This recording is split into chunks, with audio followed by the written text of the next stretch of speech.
कभी कोई आदमी 4 बजे उठ के कुत्ते के पत्थर नहीं मार सकता। 4 बजे उसे सारी चीजें अच्छी दिखाई देती है।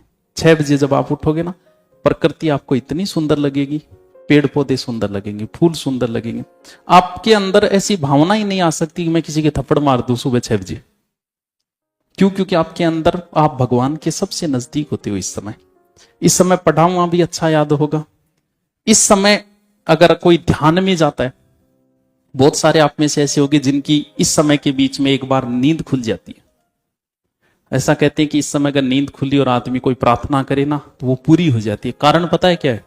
क्योंकि इस समय आदमी भगवान के सबसे नजदीक होता है, उसे बड़ी आसानी होती है। इसीलिए ऋषि मुनि इस समय उठते थे 4 बजे, फिर वो ध्यान में बैठते थे, वो तुरंत ध्यान में चले जाते थे।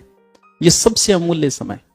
इस समय में कहते हैं कि कभी कोई आदमी किसी की मर्डर नहीं करता, उसके मन में ऐसा भाव ही नहीं आता कि मैं किसी को मार दूं।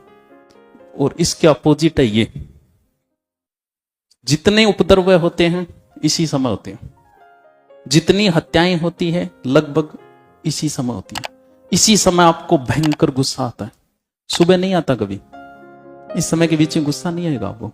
ये सबसे खतरनाक समय। और कहते हैं कि इस समय भी भगवान का ध्यान करना चाहिए ताकि आप किसी भी गलत कार्य से बच जाओ, क्योंकि जितने गलत कार्य होंगे ना वो इसी समय होंगे। आपको अगर आप आराम से सो लेते हो इस समय के बीच में तो आपके लिए सबसे अच्छा समय है, लेकिन सो के सिर ल्या दो।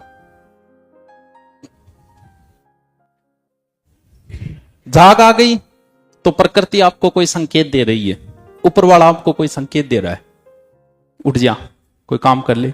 या हो सकता है भगवान के आप इतने नजदीक हो कि वो आपको मैसेज दे रहा है। इसमें बहुत से लोगों की नींद खुलती है इस समय, लगभग लोगों की खुल जाती है 4 बजे 6 बजे के बीच। छोड़ दे करो बिस्तर, चल ठीक है अब ध्यान करेंगे या पढ़ाई करेंगे। बहुत अच्छा समय होता है ये 4 से